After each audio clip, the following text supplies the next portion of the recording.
I do a lot of arbitrage, so if you don't know, like rental arbitrage is what people refer to it as. I basically pay rent to someone, I get the right to sublease, I get it in the contract, I put furniture inside the property, and then I rent it primarily on Airbnb. It's pretty simple. One twist on this is that there are a lot of laws that are starting to restrict the ability of people to rent for, they say it's an anti-Airbnb. The actual law says that you can't rent for less than 30 days unless you meet these requirements. If you rent for 31 days, you are not subject to any of those requirements because the top of the law says, you know, anything that meets this criteria is subject to the law. Rentals for less than 30 days are subject to all these criteria. So if you rent it for 31 days or more, now you're just a normal landlord with furniture inside your home. No big difference. So that's what I do. I have a team in the Philippines who manages, I'll get your question in 1 second. So I have a team in the Philippines who manages that. Basically I have a manager and then they have 2 other people underneath them that do this and some of my other businesses and travel stuff and this and that. So that's kind of the structure of my business. We did about, I think 600 and some change thousand last year in revenue. And 90-something% of that is over 30-day rentals. So they're in San Jose, Redwood City, Mountain View, Oakland, and Richmond. So we kind of have our Silicon Valley region and we have our East Bay region, which have different customers. I'll talk a little bit about that. Question right here to Gideon. Yeah, so you market the 31 days and above on Airbnb, or do you find those tenants separately? So the question was, do we market on Airbnb or find it separately? I believe last year about 85% of our revenue came from the Airbnb channel, so to speak. I was just speaking with, is it Angelo, is he in here? Do you mind if I share what we talked about on your situation? He got cut off from Airbnb because of something a guest did. I don't even know, the whole thing. But basically like some prior guest screwed over another guest day. He got kicked off an Airbnb and he's using Furnished Finder a lot. So I'll go through a list of companies that you can use to advertise. We haven't had a lot of traction, but I'm hearing a lot of people are getting Furnished Finder. It's furnishedfinder.com. It's a furnished rental thing. We haven't got traction on there, but a lot of other people are. But we did 85% of our revenue through the Airbnb channel. Why? Everyone is on Airbnb. They're growing fast. People know. I'm sorry, did I answer your question or no?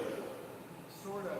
Okay. On Airbnb, you put a minimum night stay. And so I'm curious, have you determined if 31 is the minimum, or is 15% that is under 31? I guess it sounds like you mostly have. So, yeah, I understand, I think what you're asking now. So he's asking what my minimum night stay is on Airbnb, more or less? Yeah. Okay. So our minimum stays, I believe, on most are 25 days. Now, why is that, even though we're doing, like 30-day rentals or whatever? Some people, it's in February, there's only 28 days. So if they look for the full month of February, they're not going to show up on our search if we set a minimum of 30 or 31 days. There's some people that search for, they'll search this month first to the next month first, even if they are only, or even if they're gonna stay 6 months, they'll just search for 1 month to start out or something like that. So that's specifically why we use a little bit lower criteria, so we make sure we're picked up in their search. We can always deny, an inquiry that comes in. We never turn on instant booking because, especially when we're going over a month and even otherwise, it's tough to manage. We call it like a Swiss cheese calendar. Is that you get all these little gaps because people, like if someone books a Thursday, Friday, now you're screwing over your weekday stays and you're screwing over your weekend because no one's going to book Saturday, Sunday, and someone wants to stay there, through the whole week and then someone else for the weekend, right? So that's why we turn instant book off all the time. So again, that I'm hitting here on the minimum night stay, how we avoid these issues of, it's illegal here. It's not illegal to rent on Airbnb. It's illegal to violate the terms of the law, which are renting for it's usually 28 or 30 days. So look at the very top of the law in your city. It'll say, all, rentals of less than blah, blah, blah days are subject to the following restrictions. So everyone's talking about, Airbnb law. Airbnb, that's not an Airbnb law. It's a short-term rental as defined by the characteristics of the law. Go ahead. The 30-day restriction. Correct. So would you still put 25 or more? So his question is, there's a lot of places where you can still rent short-term. Would you still put 30 days or more? I think that you can usually get higher profitability renting it for a shorter amount of time. It can be a little bit more work depending on the circumstances. So I'm not saying this is like the one and only way. There's a lot of people doing a lot of short-term stuff. I think what people find surprising is that we're doing 90% of our revenue with like 20 units in the Bay, 600 and some change revenue a year, all almost off 30 plus days. Like people don't understand that there's enough demand at that level. So this whole thing is not about that, unless you guys want to talk about it, but I'm just sharing what I do specifically with my business. I'm gonna go through just a couple slides and I'm happy to take more questions and everything. And it's kind of like, what do you guys want to talk about? So we'll just take a show of hands. Like getting started for the first time. Okay, so it looks like about half of you. How about operations, like some of the technical, this and that, how to get people in and out, communications, quite a few. Okay, so we'll definitely hit on that too. And managing for growth. So I have about 20 units now. Looks like about half. Okay, so everyone wants to talk about everything. All right, you guys make it real fucking easy. Okay. So why am I talking about furnished rentals? Overall, it is a growing market. It's actually, I think the Airbnb stat is something like, I want to say like 1 out of every 3 new bookings is from a completely new guest. That's how fast they're growing still as far as the demand. The supply of furnished rentals is increasing pretty significantly, but at least in the San Francisco Bay Area for our market, the demand is outstripping the supply. And it doesn't mean that the overall demand for this kind of business travel or whatever is growing at 30% a year. It's that they're changing from hotels, extended stay America, this, that. They don't want to park, at the end of the parking lot and walk all the way back and have a shitty little tiny kitchen if they're staying there for 3 months. Our average stay is 57 days, I believe. So we get a lot of travel nurses. They do 13-week contracts very consistently. If they extend, they're going to do 26 weeks. We have a lot of business travelers, so it's kind of like travel nurses and some business people moving into town in the East Bay. Down in Silicon Valley, the summer, there's a shitload of tech interns in the summer for 3 months. There's money in the streets, and then winter kind of sucks, and that's what we have to make up for it in the summer.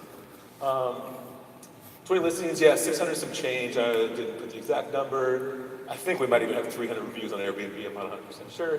3+ years of experience. I think it actually might be 4. I was talking to Al Williamson about this the other day.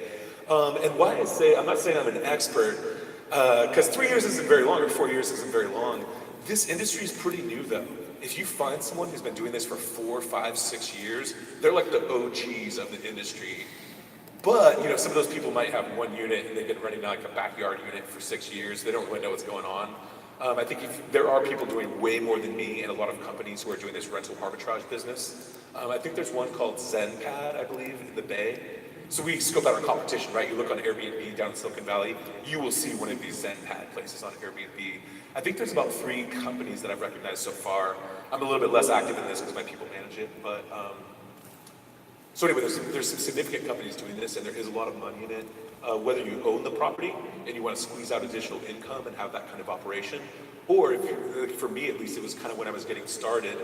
I did it with literally the place I lived in. My landlord had another unit opening down the hall that was bigger, better. I was like, yeah, I want that thing. It's got better light.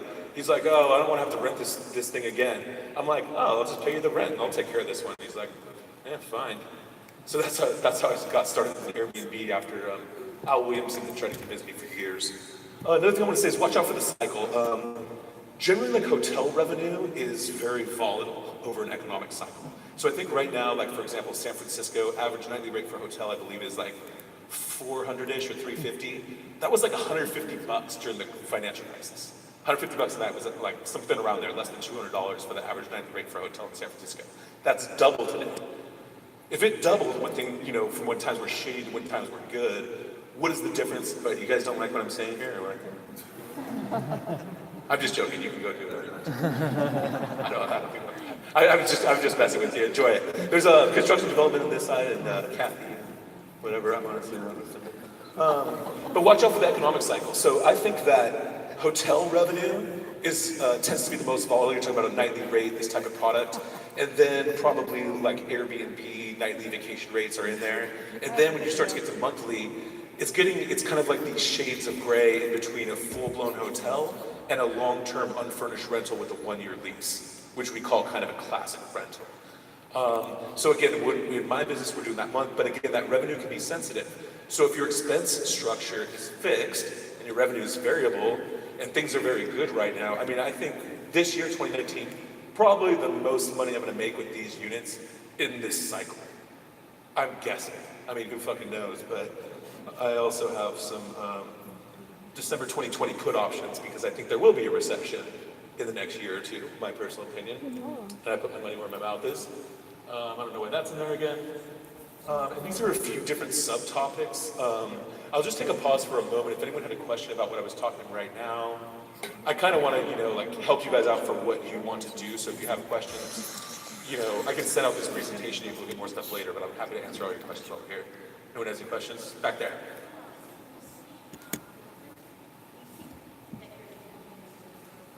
So the question was, is it mostly corporate leasing that I'm doing?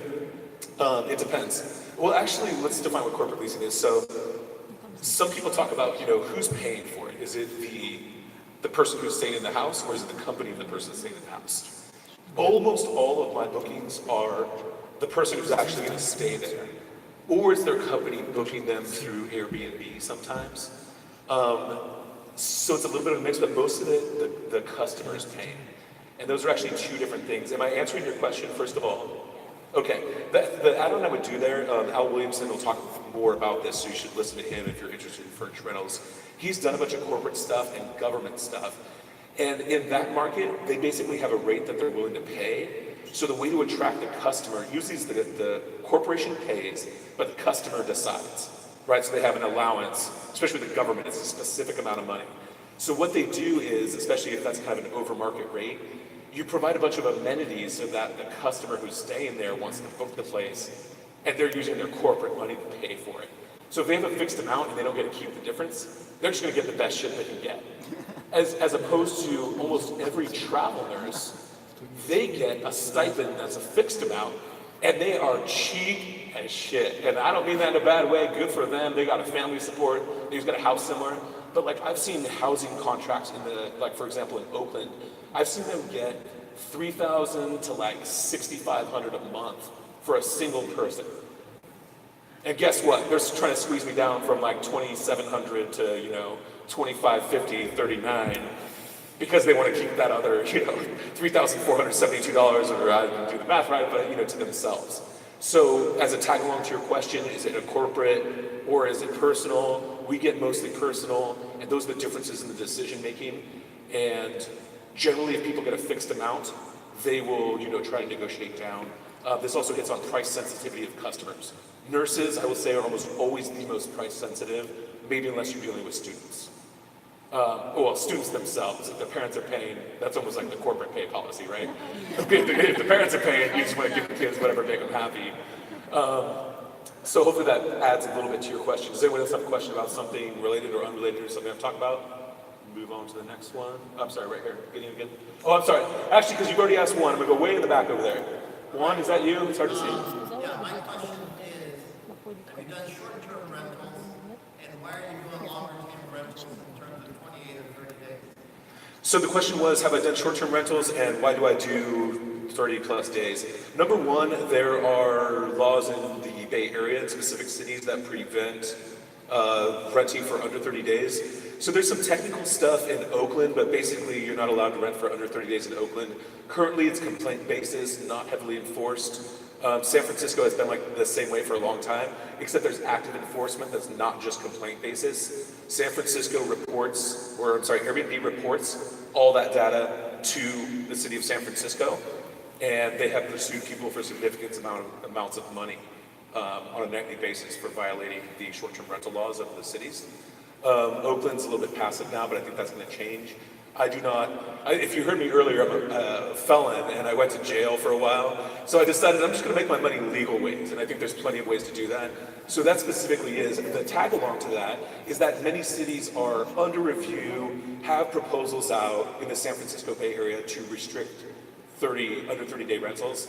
So that's the basis where I was like, I saw the way the market was moving, and I was like, Al Williamson actually does a bunch of 30 plus days, and I'm like, can I seriously do 20 units? Or this is as I was going, I was like, can I really do them all 30 plus days and still make money? Like, who's gonna come out here for that long? Turns out there's a shitload of people, and I'm in a tiny fragment of the market, and we're doing, 600 in revenue, which is not crazy, but it shows, there's quite a few folks that are doing it. So that's number one. Number two, I got 20 units. So the first year, your other question was, do I do short-term rentals? When I very first started, I had a 2-bedroom, 2-bath with like basically a hotel door in between the bedroom, and then it had its own entrance. Really funky. This Vietnamese guy I know owns the building, and he kind of set it up weird, but it turns out to be perfect. So basically I split it into 2 units. I actually got his permission to build a wall where the door used to be. And it has egresses and all that other stuff. So I rented out that, and I lived in one side, and I started doing short-term rentals. I had 110 guests, I think, my first year. Average of 2.5 days a day, something like that, 3 days. So now I have 20 units. What is that? What's 110 times 20? Yeah, it's a lot of fucking people, right? 2,000 something guests. Sometimes there's 2 guests, like 4,000 people. It's operationally more intense. Does that answer all your questions? It does. And I had 9 rentals at one point, and I got kicked out of the Airbnb platform for being a slumlord and not having in-house. Hey, you should hang out with Angelo over here. I heard he got kicked off at Airbnb too. Cool. Anyone else got a question? I'm sorry too. I mean, honestly, when he was talking about that, Angelo was talking about getting kicked off Airbnb, it exposed to me how vulnerable I am to that channel, right? And this is just like in any business, right? What's your concentration of revenue sources, or your customers, who you're buying and selling from it to, and all that stuff. And I was just like, shit, if I got cut off, I think we're doing 85% of our revenue through the Airbnb channel. You should listen to Al Williamson if you're interested in this, because he's talking about making your Airbnb business more recession-proof. And really what that is going direct to the customers. So in the last year, I had my team collect the employment contract for every person who stayed in all of our properties. So we know who their employer is, how much they're getting paid, how much their housing stipend is, this and that. And instead of asking, we never ask for background checks or credit checks. In this type of industry, it's just not common, so it's impractical to do. So we just asked for that instead. 99% of the time, they just send it to us without asking a question. So now they're doing this compilation of all the data, and like who are the employers, so we can reach out directly to the employers. But anytime you make that direct connection with your customer rather than going through a third-party platform, you're increasing, your trust and your stickiness and your ability to go direct to that customer instead of slugging it out on, with everyone else basically who's listening. Any asshole who just decides they want to do it tomorrow. Basically all of you people. So I'm just joking. I hope you all do it. It's all great. Do it if you want to do it. Any other questions before we move on? Let's go. Sorry, Henry. Yeah, I think it's similar to what you were asking earlier, but what are the optimal calendar settings, aka what are the calendar settings, so that you come up high on So the question was, what is the optimal calendar settings, basically to have this balance between the 30 days?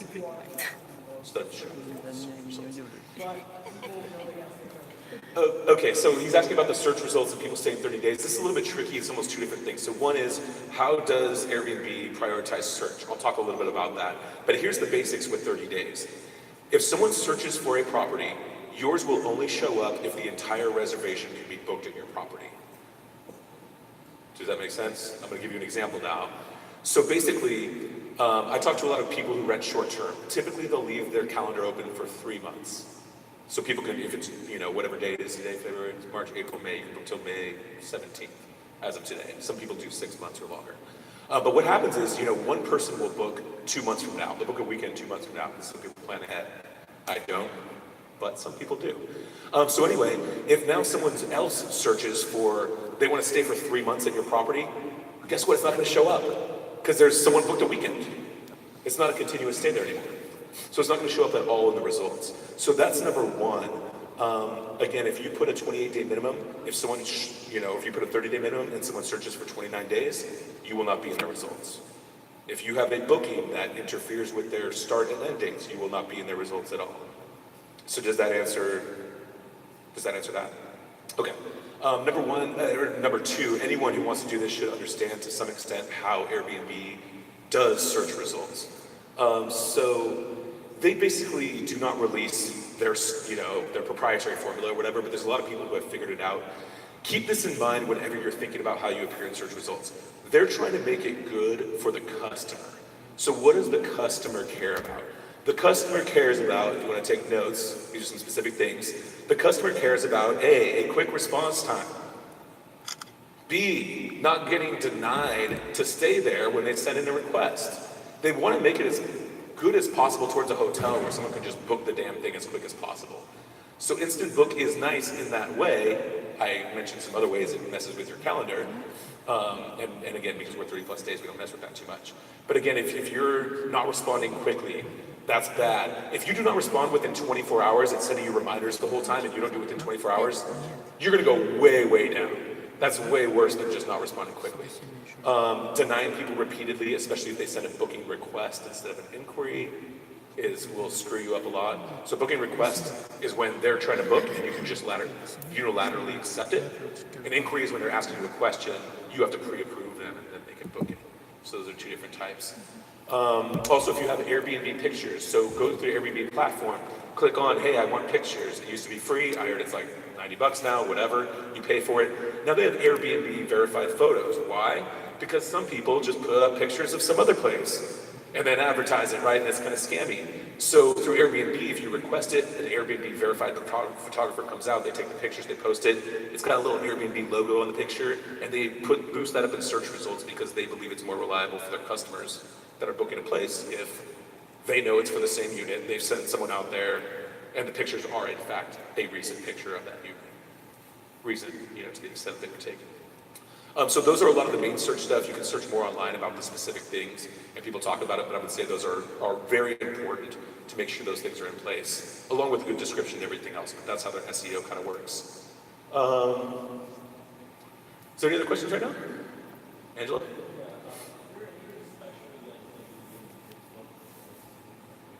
Is there anything special we do to get our units booked in the slow season, which is winter? In the Bay Area, that is absolutely true. Winter sucks. The summer is fantastic. What do we do? So, number one, and this is important, so this is going to be hitting on a managing growth thing. I realized, so I started with 1 unit, 2 units, 3 units, 4 units. I think around 12 or 15, I started hiring people.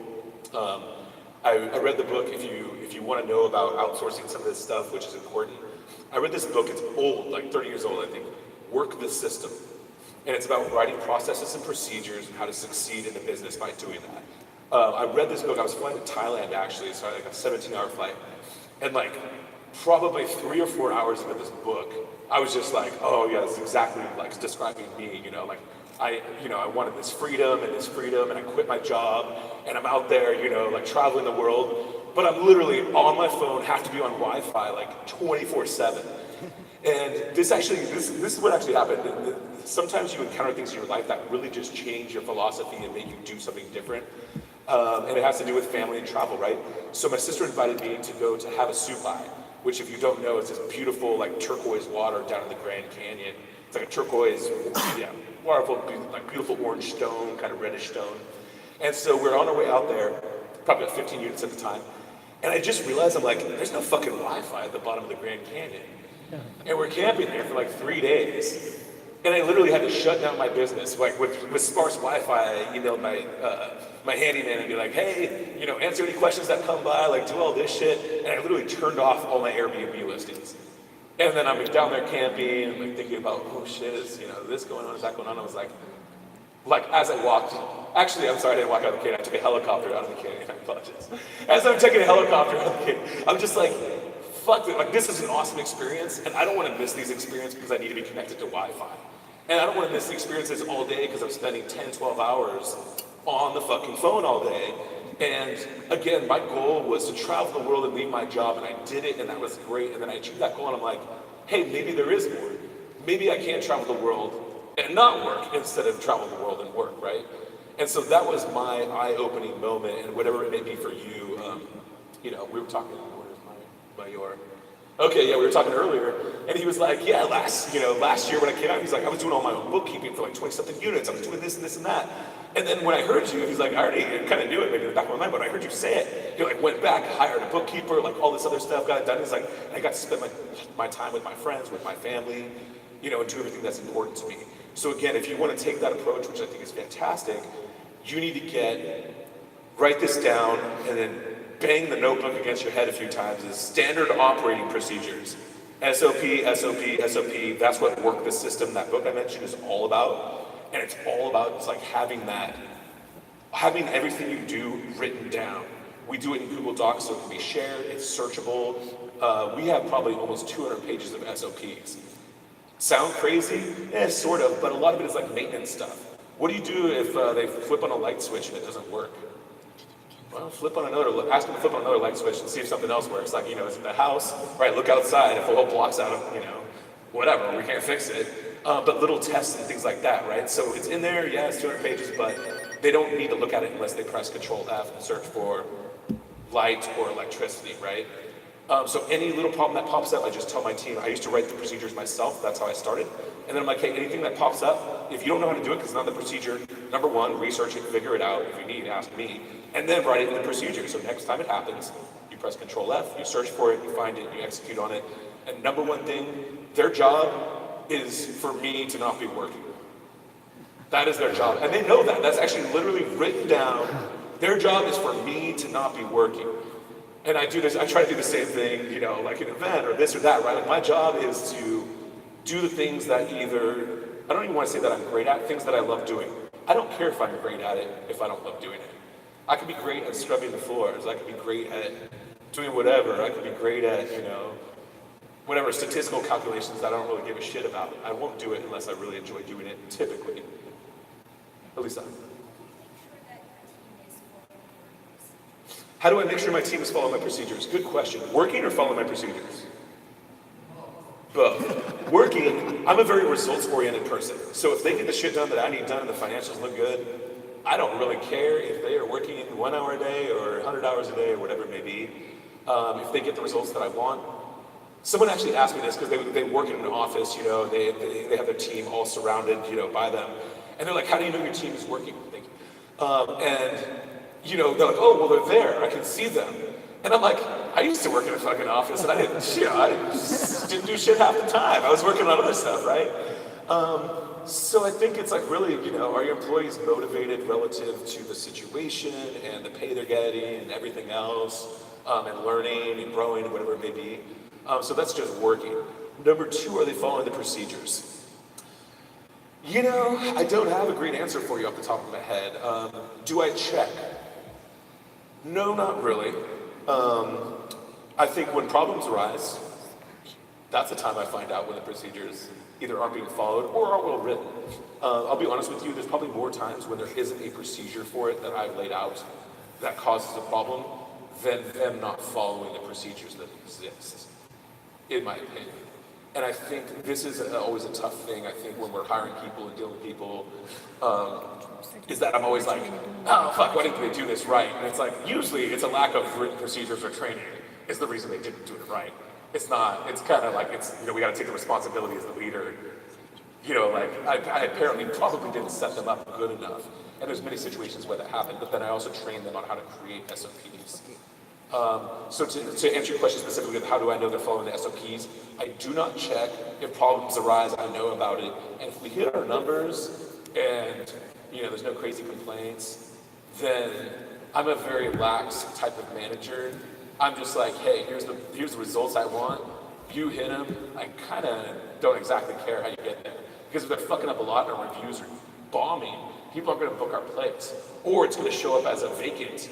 So we have a vacancy report. This gets produced twice a week, and they send it to me. It shows what's vacant now, what's vacant in 7 days, 14, 21, 28, and then I think 60, 90, 120, 180, 270, 360.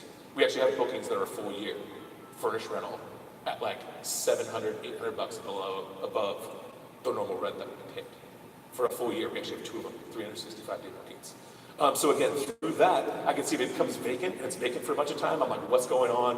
What's the problem? Do we have bad reviews? Blah, blah, blah. And that's also used, that report is used to, know when we need to go out and get comps, adjust the price, and all that stuff. So whatever it is, this is just, again, just general business advice. You want some sort of dashboard or some kind of stuff, KPIs, all this, whatever you want to call it. But reporting that is geared towards what's important in your business.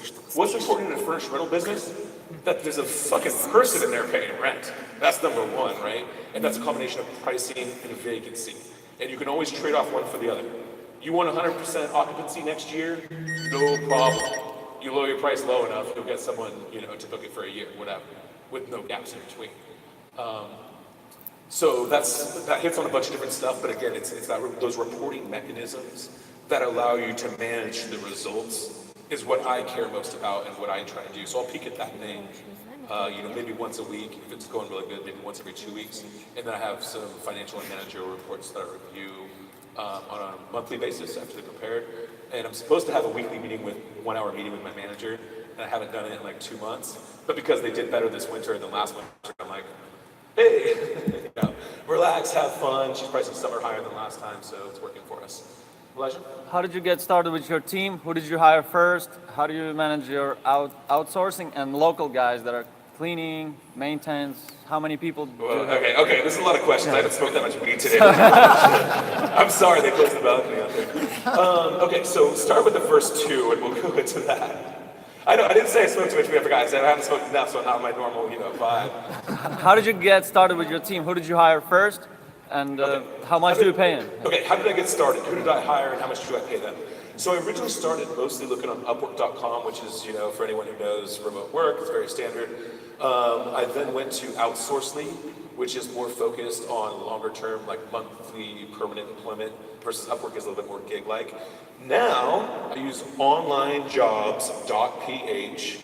I might send it out later, actually I have an affiliate link for it, but anyway, it's not much money. So what that is, it's a Philippines-only site. Why is this important? We were talking downstairs, who was I talking to? And I said, all roads lead back to the Philippines in the world of VA. It's like, I've hired people from all over, actually, except for my bookkeeper, she's in Pakistan. And I was like, that's interesting. Like, probably hard for women to get a job in Pakistan? Sure, like, why not? I'll hire you. She was qualified and everything, of course, too. But yeah, so Philippines, good English and a low cost of living are the two things that are going to get you there all the time. If you don't know, America, along with Japan and a bunch of other countries, have colonized Philippines for many, many, many years, and that's how they know English today. So apologies. Now here's the exploitation part. We're not exploiting them anymore. So the standard kind of hiring, I would say, for a non-managerial, good English but not perfect, remote customer service type worker in the Philippines is about $3 to $4 per hour USD, which is 50 pesos or 52, whatever per dollar. So that's pretty standard. I pay my manager, who actually was raised in the US for part of her life, but she's not a US citizen and she's in the Philippines, is $10 an hour. So she's my manager.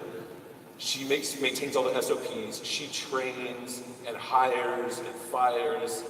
She'll just bounce it off me, and usually I'm like, well, just tell me why. And I'm like, if you think so, go for it. You gotta, when you're teaching a manager, and again, I talk to her about it, I ask her questions like, okay, why do you want to fire them? Do you think about this? Do you think about this? Do you think about this? And part of the process is, whenever you're hiring someone and you want to outsource stuff, this is the hardest thing.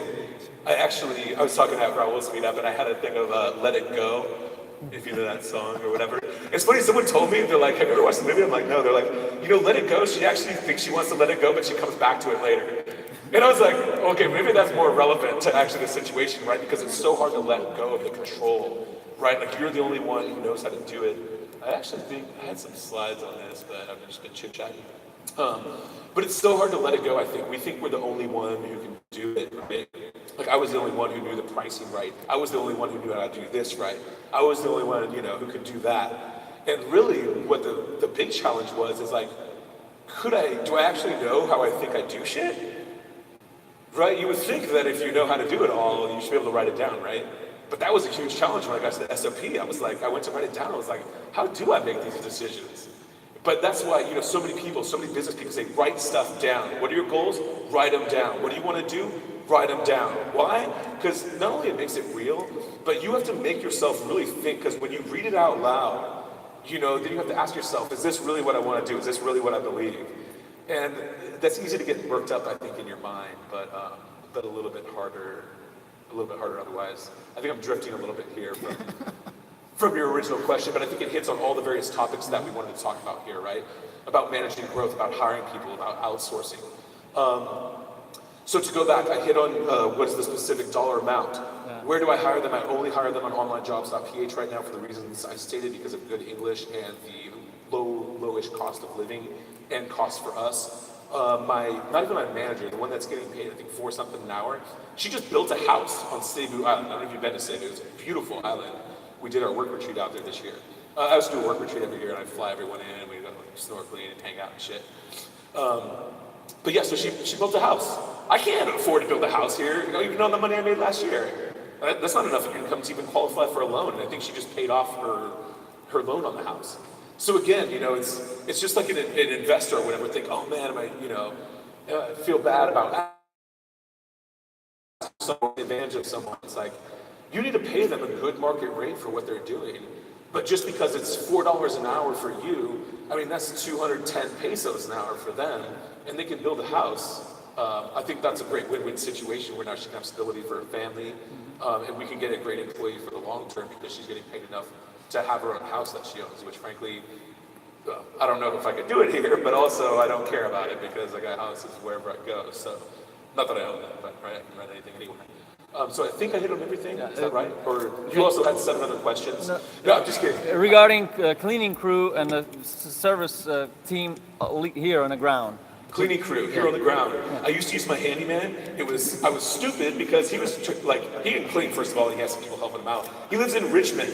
I have places in San Jose. Has anyone driven across the bay before? What time? Yeah, exactly.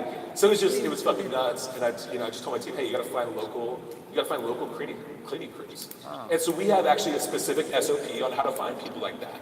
Post on Craigslist, or we post on Craigslist, sometimes we also look on Yelp. And we'll basically they have a specific process to go through, look at ratings, send them a message, how fast does the person respond? When you call them back, do they answer the phone? Do, all these different things that the criteria of whatever's important to us, we lay out. We get 3, 4, 5 options. We look at that cross-section, and then they're supposed to recommend one to me. Who do you recommend to do this service? And then test them out, monitor, quality control. They send out a message to the guest and say, hey, how well was the cleaning done? Would you say it was exceptional? Or, there's certain stuff, what was it? And then there's that feedback loop, right?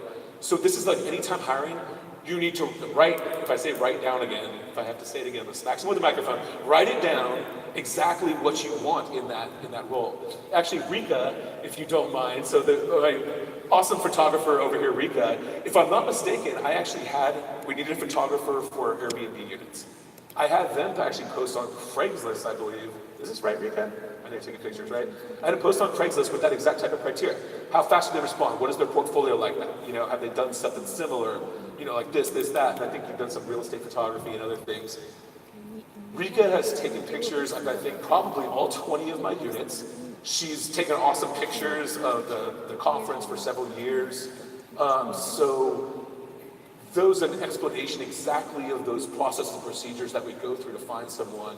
And then there's specific channels, right? There's Craigslist, there's Yelp, there's different ways to get the channel. But that's the idea, right? Is writing down exactly what you want and then finding a measurable metric to rate them. I want to give another example because a lot of this is about hiring people and how to get the right people. So what do we need from our people? I want you guys to shout out. So let's say I'm hiring someone in the Philippines. What's the first thing that I need? Raise your hand or shout it out. Do they speak good English? Kind of. What's more important than that? Availability, I heard. What else? Wi-Fi! Can they connect to the fucking internet?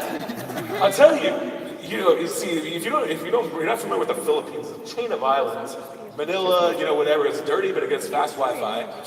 If you're out in the islands, El Nido, beautiful place, went diving there, shit for Wi-Fi. We asked the guy, he's like, oh, usually the Wi-Fi picks up around 5 p.m. or something that's a little bit better. I'm like, what the fuck are you talking about? If they cannot connect to the internet, it doesn't matter if they speak English, right? Okay, so now, how do you know that? How do you test if their Wi-Fi works? Ookla, speed test, right? So what we have them do is specific times of day, right? We don't want just them pinging it, doing 20 tests and finally get a good one and send it over. We say, we're testing 2 things. Can they follow instructions and do they have good internet? We say, hey, I want you to do a speed test at 2:12 p.m. PST, 3:17 p.m. PST, and whatever, sometime the next day or whatever, then send them all over. So at the exact time, can they follow instructions? Can they do it in PST hours? Can they do this? Can they do that? And what is the actual upload download speed? Pings, all that shit's all on there, right? So that's a quantifiable way to test it. English, how good is their English? How would you measure that? Phone call? Text message? Turns out there's all kinds of online tests to test their English, both written and verbal. What? Yeah, actually Online Jobs PH has some of those tests in there. So you can actually filter by the people who have taken those tests. What else do you want? You want them to type? Have them take a fucking typing test. Send it over, right? If you want, you can have them do on a Skype live thing so you know that they're doing it. We don't go that far, right? But those are just the basics, right? And then you want to know other stuff about maybe their customer service abilities, or resume, and this and that.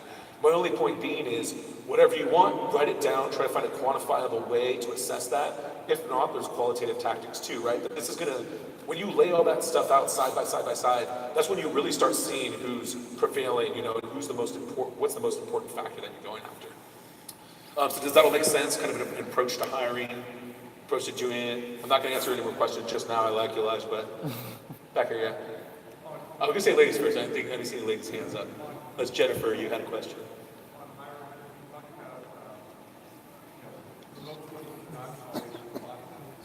Sorry, one more time.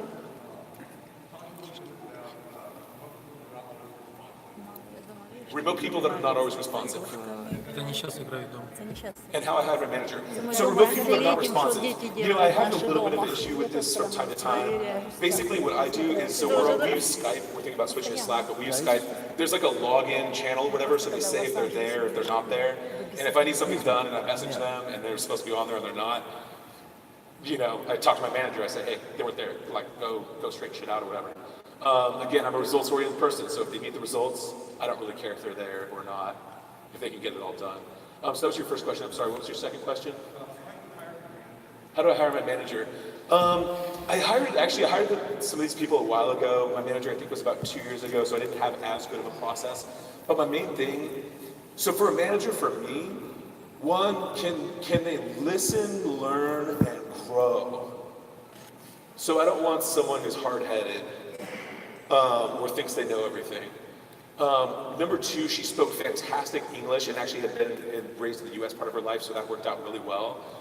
And she was just like excited about it. I don't, someone probably has better advice. Does anyone have better advice than me on this? I'm probably not the perfect person. This is what worked for me this time. And she's not perfect. She doesn't have all that project management experience, and there was a little bit of learning curve there. But I'd rather have someone who's like motivated for it, can learn in that path. I don't look as much for experience because frankly, there's just not a lot of people super experienced in the industry, in my opinion. So that's probably not the best answer, but it's what I got and what I did. 15 minutes left. Yeah, go ahead over there. The question is, Airbnb is such a dominating platform, right? Channel. Airbnb, dominated platform, yeah. And you hire business people, right? So what if something goes wrong? What do you do to use that risk? So he said Airbnb is the main booking channel, which is true. What do I do to mitigate that risk of being lost? I never even thought about it actually until Angela brought it up. I mean, I guess it's always a risk. I think the best way is to go direct to customers.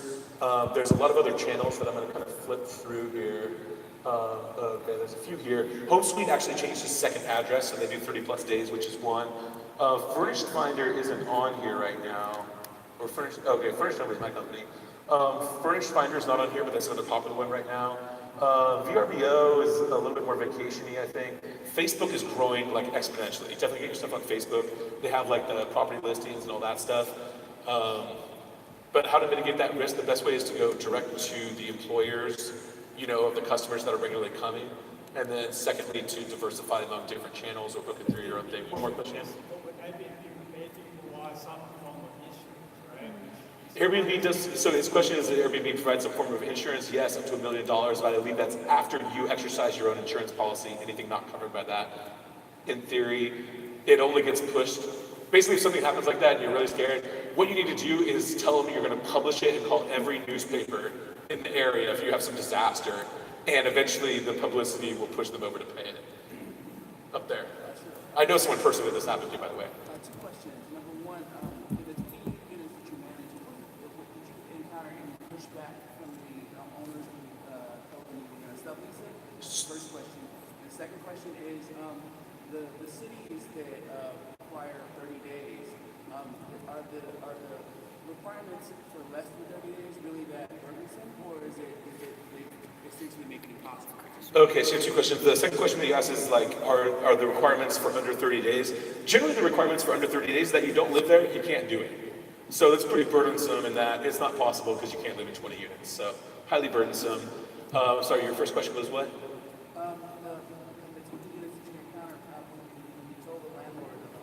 Oh, okay, resistance from landlords. So this is always a question that comes up. what does the landlord say about, like, you're just gonna take their property and you're gonna lease it to some asshole, right? Well, number one, I rented it for over 30 days and I tell them that, although since then I've negotiated some other lower stuff.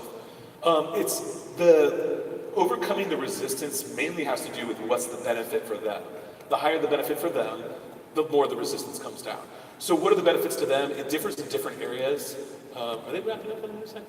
So it's different in different areas. In the Bay Area, everyone pays rent pretty much. Like, it's not an issue of credit quality and stuff like that.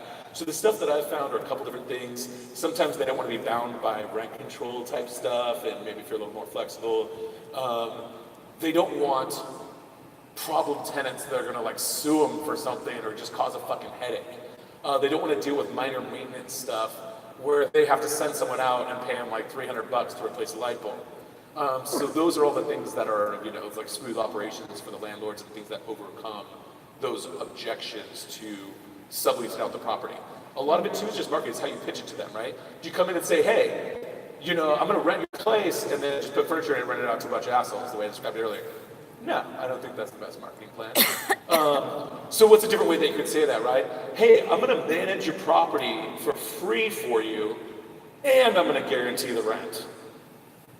And I'm gonna take care of, little maintenance issues, or at least call someone to take care of it for you so you don't have to call anyone. And you know that if something goes wrong, like the city of Oakland is never gonna keep me here under rent control. They'll throw my ass out because I'm trying to profit off of something, the city's not gonna support or whatever. So it's like, what's your risk? And I'm gonna take care of all the shit for you.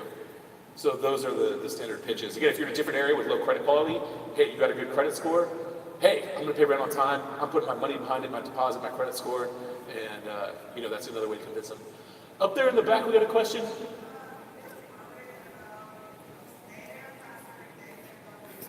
Good question. Yeah, so the question that you're asking is, what if the tenant stays there for over 30 days, which is basically all my tenants, and then now don't they basically have the normal tenant protections? Is that what you're asking? Yes, that is true. If they stay there for 30 days or more, they do have tenant protections. I have never had an issue, so the 20 units I've had, they've built over time, but had them for years, never had an issue with that. Actually, I would say this, one time they kind of tried to talk about some local stuff. It was these interns, they were breaking all the rules and pissing people off. We didn't give them proper notice, to cure. So basically, hey, you've been pissing everyone off, be quiet after this time, don't use the laundry, blah, blah, blah, blah, blah, they have a certain time to cure it. We didn't give it to them. They called the rent control board or whatever it was. They're like, hey, here's our rights. Because I was telling them to leave. I'm like, hey, you guys are pissing everyone off here, you need to go. And I said, I called them up. Actually, I used to work in bank regulation. This guy from the FDIC taught me how to use this to strong-arm directors of banks. Moral suasion. And I'm like, what's going to get them to leave without us going to court, right? Money is always one of them. But the second thing is, why are they here, right? So I got to get in the mind of my customer. These guys were all young tech dudes coming out to the Bay Area to do internships and eventually make a shitload of money, right? So I called them up and I said, hey, if you guys want exactly what you said, you can stay here forever. We can go through, eviction stuff, we go back and forth to rent board, all this and this and that. Here's the deal, why did you come here? Why are you here, right? And they're like, hey, we're here to learn, we're doing this internship. I already knew, right, because I had their fucking contract from their employer. I already knew who they worked for. I had the phone number of their employer. I didn't threaten I would call them, but I said, we have all this stuff, it's a small industry here, the tech industry is small. Did you guys come here to learn and go make fucking millions of dollars your whole life? Or to come have a pissing contest about you, making everyone here mad and not wanting to leave. And I'm like, if you want, we can go through eviction proceeding. It'll, it might pop up on your thing when you're, trying to get that tech job to get all your stock options. Or do you guys want to just focus on your work and go make a shitload of money? And he's like, yeah, get the fuck out of here. Did that answer your question? Anyway, so the point being, I've had a whole lot of people, I don't even know how many bookings, days, years worth of, whatever bookings. That's the only time I had an issue, and it wasn't that big a deal. And part of that too is that you're charging a lot more than market rent. So if they actually stop paying the rent, you have just cause for eviction. Yes, that could take time. But here's the thing, why they come here in the first place? We have their employment contract, right? They're working. They don't want to deal with this shit. Guess what? They usually have a home that they're already paying for in another state with a family there. Another thing, they're from somewhere else. They don't know all of the tenant laws. In this case, they found out when they called because someone had told them. But because they had a purpose there, because they had a job there, because they have a home somewhere else, they're not trying to stick it and do the 20-year thing and have their children inherit the rent control of the next generation. So those are the variety of reasons why, yes, it's true, and I don't give a fuck about it. Are we running out of time here? You're out of time. Huh? You're out of time. I don't know. I'm getting kicked off my own stage. Okay. Well, whenever I get kicked off, we always do one more question. So do one more question. Ladies first, Elisa.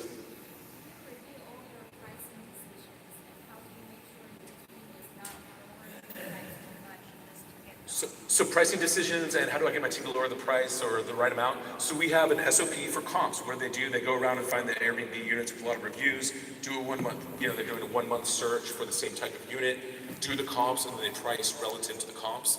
So I don't monitor it a lot. That's what they do. And again, the same story as always. If we hit our profitability numbers, they priced it good enough for me. So anyway, we are out of time, folks. Thank you so much for coming in. I hope I got your questions answered. We learned a lot. Peace out. I don't know what we got going next year. Coffee break. Oh, we're taking a quick break, 10 minutes or whatever, grab some coffee, use the restroom, whatever else you need to do. And then we're going to come back in here, and I believe Scott Trench, right? Yes.